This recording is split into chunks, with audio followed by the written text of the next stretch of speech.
Good morning, Granny Bossy. Or I probably shouldn't say that because you may not like that very much, so I'll just call you Vicky.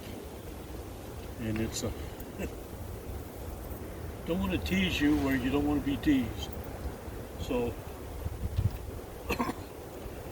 it is 14th, I believe, January 14th, 2021. It's winter in Kansas, and it's kind of breezy today, so the temperature is almost 60.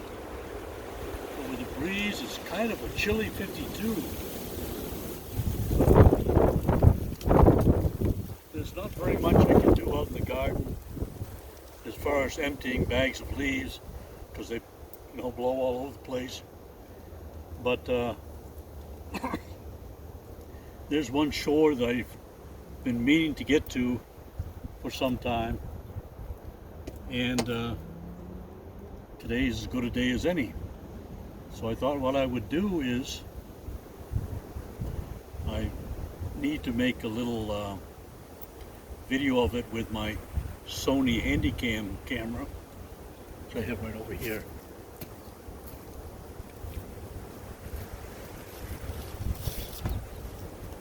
This is the camera that I use to make the videos that I'm going to put onto a DVD. So I'm going to make a video and send it to you of me recording on this camera to make my DVD. And we'll set it up in a different location in a moment. Meantime, I want to open up my old shed here, show you my tools I've been painting.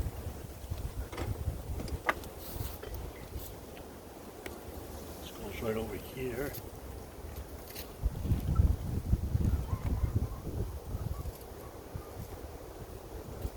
Hoping you can see over here. Here are some of my tools. This one I was able to put a little stain on the handle. Already I have misplaced a small sledgehammer, it's a little bit bigger than this one, all painted white with some brown dribbling on it. Misplaced it yesterday. So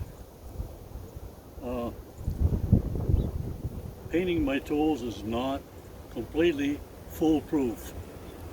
There is yet a way, being a dumbass enough to lose my tools, no matter how much I paint them, and try to make it foolproof. But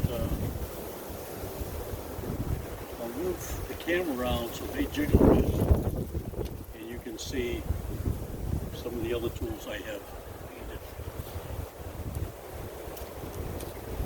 So hold on, here we go. Here are some on this wall. You can see I like yellow a lot. I don't know if you can see inside the shed, but in the evenings or when I'm just too tired, too worn out to go and work outside, I do something inside and get all these tools and things painted, so hopefully I won't lose them so readily. Now let me show you a little bit around my garden here. Here are some of the rows that I have set up recently. Actually, these are rows 1 and 2, and you see all those tall weeds back there. Those from last summer, and I'm going to be cutting them down putting them in bundles and moving them because after rows 1 and 2, row 3 I've left vacant so that I can put those weeds under all the leaves that I'm going to be putting on row 3.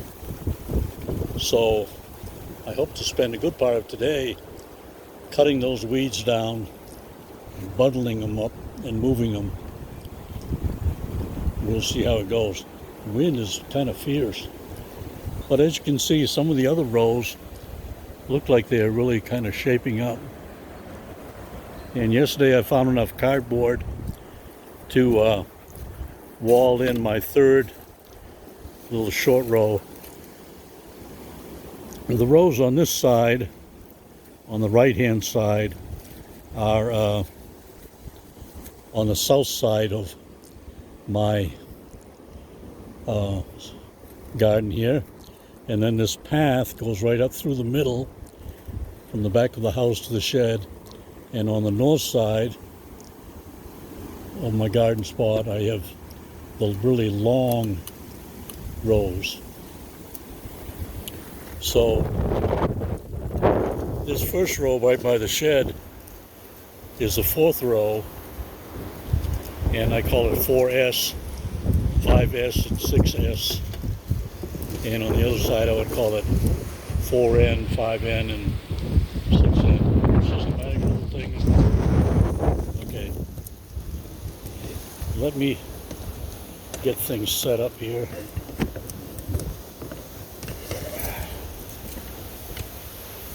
This is not a professional operation by any means. I don't want the wind to be blowing this tripod over on this equipment, but paying so much for this camera, I'm thinking this is probably one of the first times when I ever feel like I'm getting the value out of the camera that I'm paying for. Pay so much for the camera. Now I'm learning new things I can do with it, which is nice. Okay.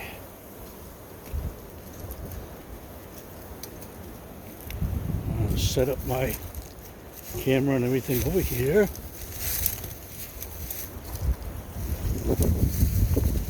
Set your camera right where am I going to set it?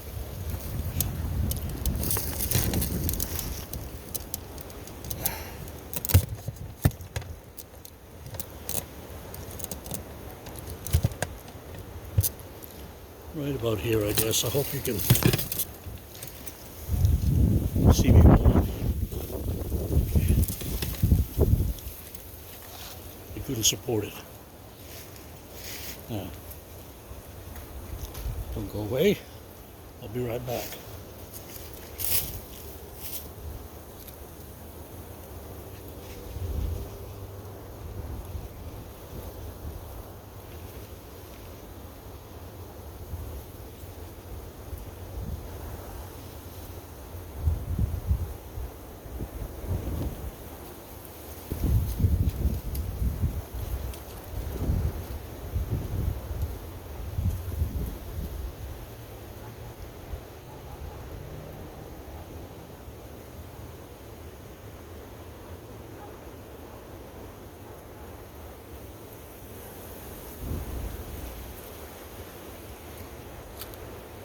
Okay, I'm coming back.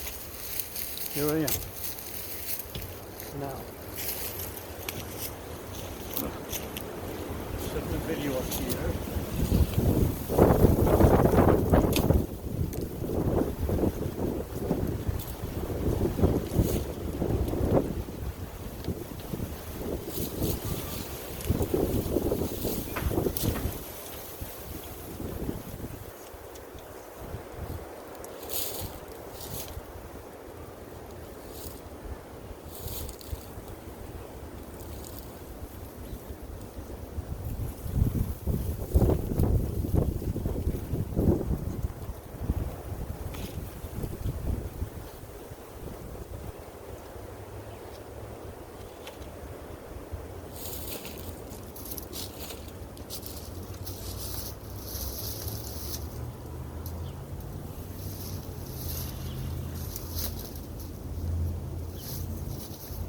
really tell from the viewer where the heck I am, because it doesn't work very good in the sun.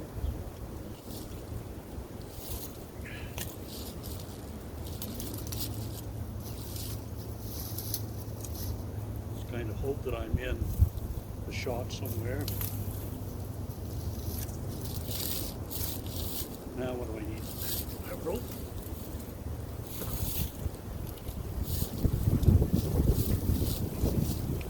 And ready, action camera. Hit the record button.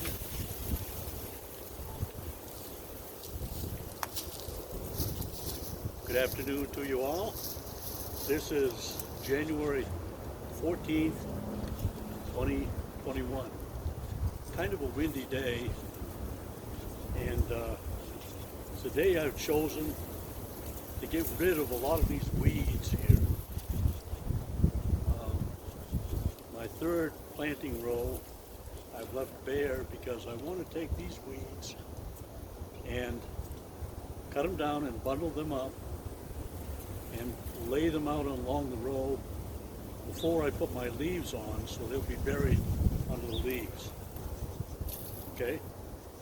Now what I'm going to do is use this little tool here, a Fiskars. I think it's called a Bilong tool, Filipino name for it. And it cuts pretty good. Got a pretty good edge on it, even though it's painted here. And what I'm going to do is take a length of rope. What I do is I grab hold of a pretty good clump of this stuff, cut way down close to the ground level, close as I can. That way I don't have to come back later with a weed eater and cut it down lower.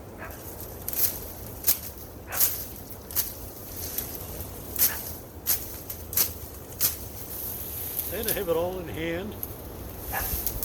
I have laid my rope out here, laid on top of the rope, and make sure the ends of the rope are way up to the side.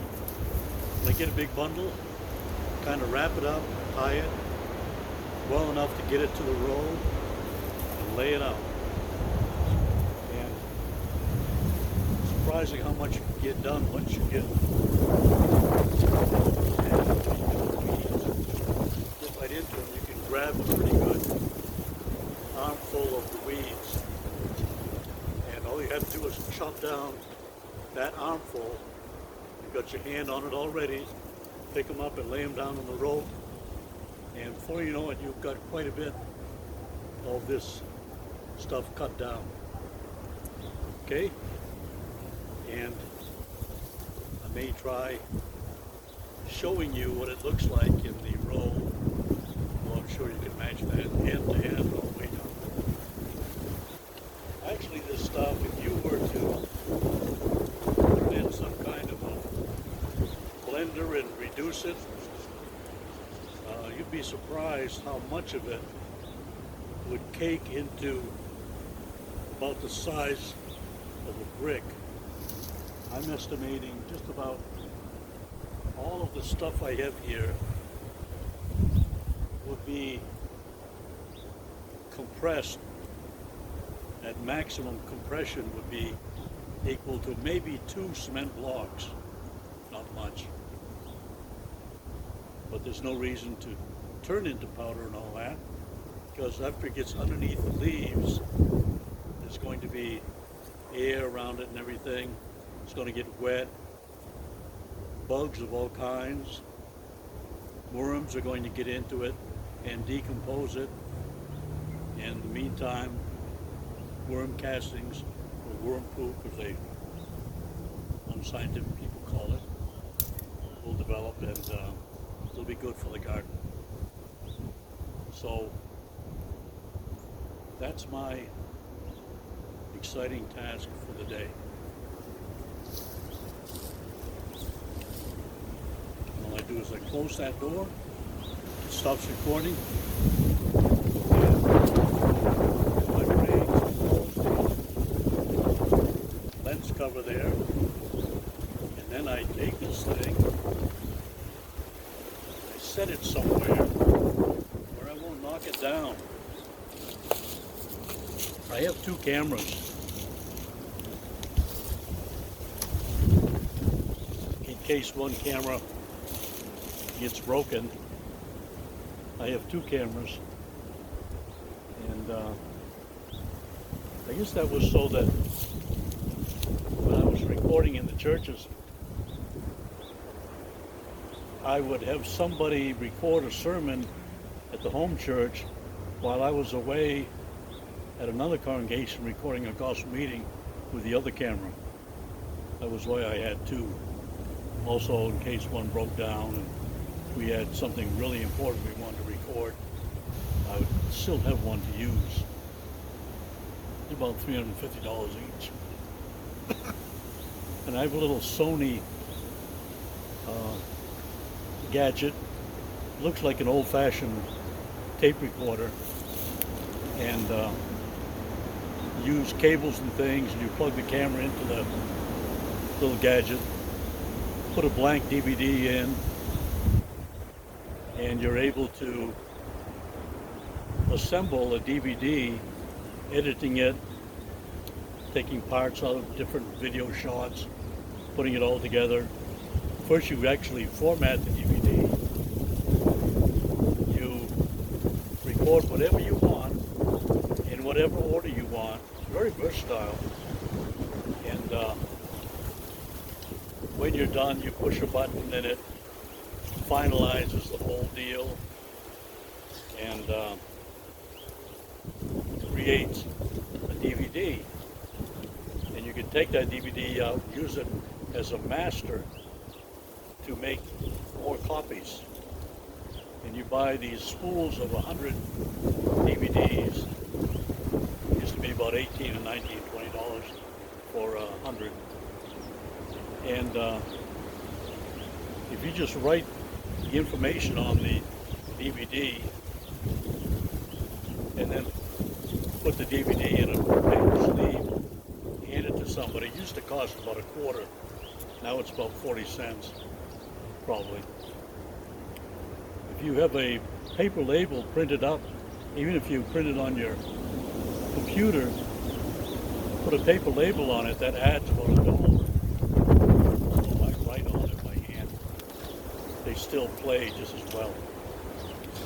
Okay, what else do I want to show you around here? Every once in a while, I come out here and I spend an hour or two just picking up empty black bags that are flying around the breeze and all that, so the neighbors won't complain. But when I empty bags out like I did these two rows over here the other day, when I did those two rows, I just really go at it and leave the bags all over the place. And those rows will sink down to about half the height that they are now. I haven't put any manure or dirt on top of them yet. You can see the first one here. I've left a little gap there. That's for some bundles of these weeds. And the second one is just about filled up. But the third one I haven't really done at all. And I think the third and the fourth one. Oh, maybe the fourth one's done. Well, anyway, I'm going to have row markers set up here eventually. It is quite a windy day. Oh, I know what I want to show you. I want to show you my bamboo. When I first moved in, actually when I was staying at my son's house before I got this house, I decided I wanted to grow some bamboo. So I looked on the internet and found this guy in Georgia who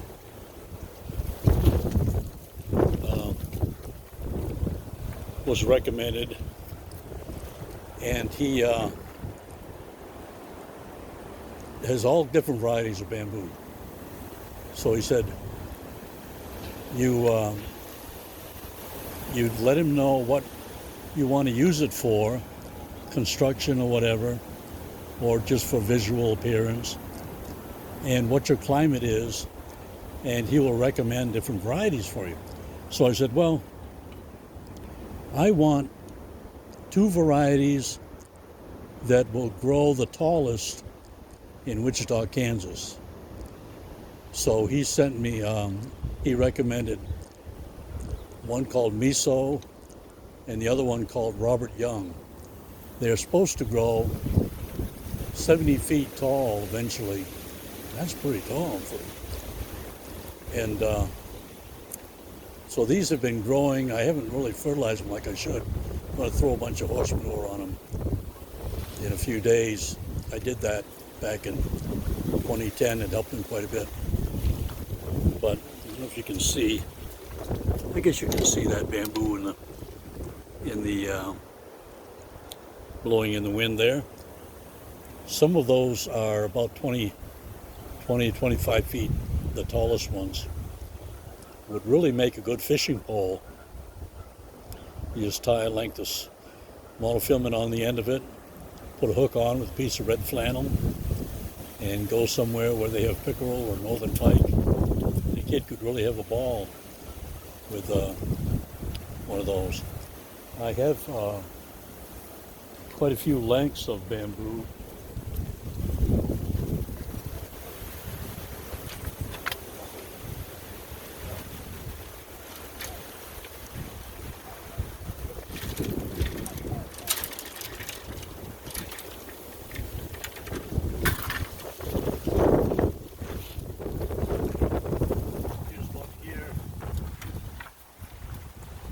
Have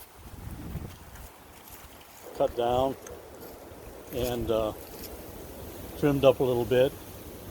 I could trim this a little bit better, I suppose, but it's not really that decorative. But you can cut right below here, cut up there, take that piece out and use some a sander or whatever, and make a little cup out of it. And when they get to be about 4 or 5 inches in diameter, you can make little teacups, because it's solid all the way through here, but it's hollow on both sides. But anyway, this is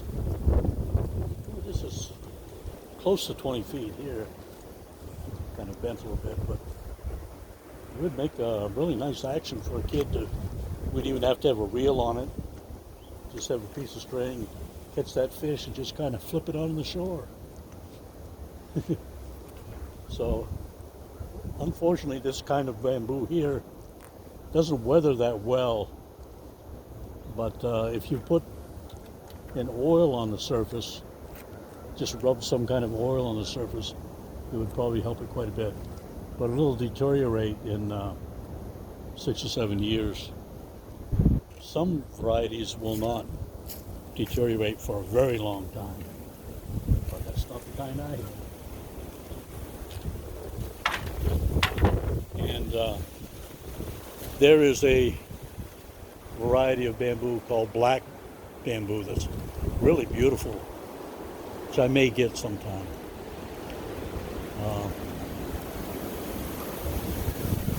Now on the left side here, you can see those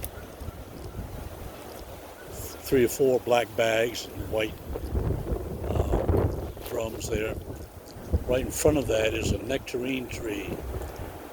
And this last summer, my trees, I have about 9 or 10 peach trees, a couple plum trees, and 4 Asian pear trees. None of them set on fruit. And I was worried, but the people at the feed and seed stores say that the pollinators just weren't out at the right time this last summer. The summer before that, I had a huge crop But brown rot got them all, got all the nectarines and peaches and even the Asian pears and plums. Brown rot is the kind of fungus. So I got fungicide to spray on, and got the advice from the folks at Seed and Feed and Hillside Seed and Feed. Got the right stuff and sprayed it, hoping that last summer I'd have a nice crop, but nothing set on. So, but last year, about this time, I was collecting bags of leaves, and I raked out the ground around each one of my trees, right down to the bare dirt, get all the weeds out, and put piles of leaves around each one of my trees. So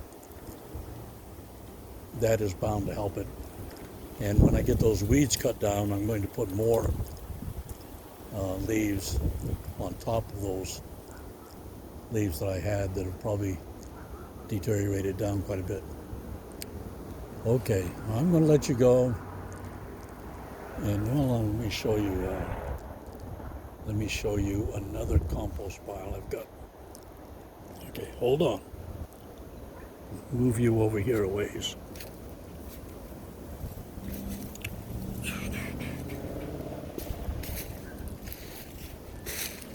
You see a bunch of bags of leaves. They disappear quite a bit when you're loading them into a row. What we're seeing here is a large compost pile. And I have another one. It's probably not quite as big as this.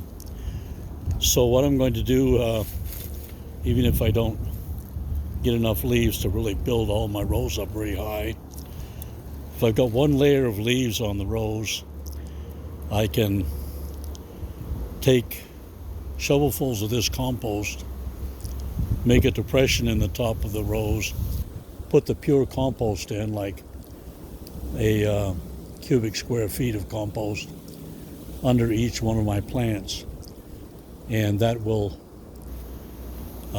do them well until the next year.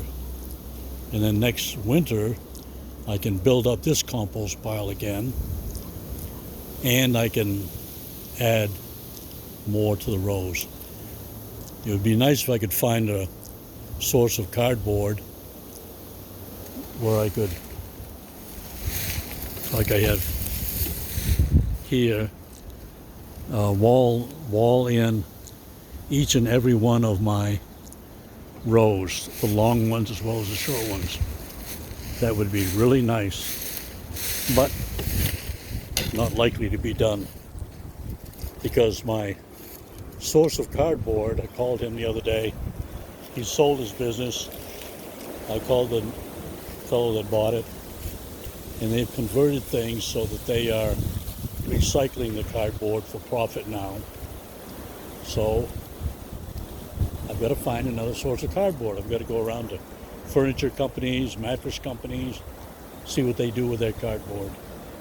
One place I really want to try is a seafood importer, because I know that they use cardboard that is impregnated with paraffin when they ship seafood in ice, and that would be really nice to use to wall in my rows.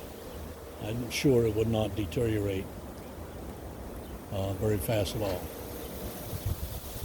Okay, I'm going to try to sign off now.